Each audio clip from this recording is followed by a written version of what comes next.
গেল বছর উজান থেকে আসা ঢলে ভয়াবহ বন্যায় বিদ্যুৎ বিচ্ছিন্ন হয়ে নোয়াখালী, ফেনীসহ ১১ জেলার ২১% মোবাইল টাওয়ার অচল হয়ে যায়। এর মধ্যে ফেনীর ৬৫৩টি টাওয়ারের মধ্যে বন্ধ হয় ৫৯৯টি। যোগাযোগ বিচ্ছিন্ন হয়ে পড়ে লাখ লাখ মানুষ। এ অবস্থায় দুর্যোগকালীন সময়ে মোবাইল নেটওয়ার্ক সচল রাখার উদ্যোগ নেওয়া হচ্ছে। Project from social obligation fund to minimize the social and economic impact during any natural disaster শীর্ষক প্রকল্পের আওতায় কেনা হচ্ছে ২,০০০ পোর্টেবল জেনারেটর।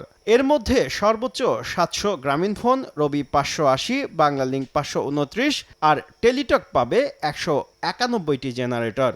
সামাজিক দায়বদ্ধতা তহবিল এসওএফ ব্যবস্থাপনা কমিটির ২৬তম সভায় ৪ মোবাইল অপারেটরকে ৪১৬ কোটি টাকা বরাদ্দের সিদ্ধান্ত নেওয়া হয়। অ্যামটবের তত্ত্বাবধানে ৩ বছরের মধ্যে বাস্তবায়ন করতে হবে এই প্রকল্প।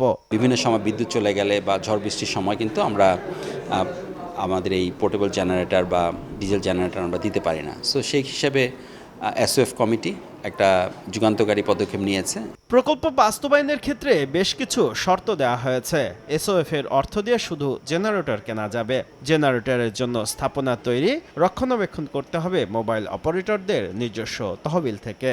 সবগুলো লোকেশন আইডেন্টিফাই করা হয়েছে, যেখানে যেখানে রুম তৈরি করা দরকার সেই প্রিপারেশন গুলো চলছে এবং অলমোস্ট ডান পর্যায়ে আছে। আমরা কিন্তু আরো খুশি হতাম যদি আমরা এই ফান্ডটা শুধু জেনারেটর না হয়ে যদি অন্য কিছু যদি আমরা করতে পারতাম। ফর এক্সাম্পল আমরা ক্যাপাসিটি বাড়াতে পারতাম বা ফাইবারাইজেশন করতে পারতাম। দুর্গম এলাকায় নেটওয়ার্ক উন্নয়নে ব্যয় করতে মোবাইল অপারেটরদের বার্ষিক আয়ের ১% হারে অর্থ বিটিআরসি গঠিত সামাজিক দায়বদ্ধতা তহবিলে জমা দিতে হয়। বর্তমানে এই তহবিলে জমা রয়েছে ১,৬০০ কোটি টাকা।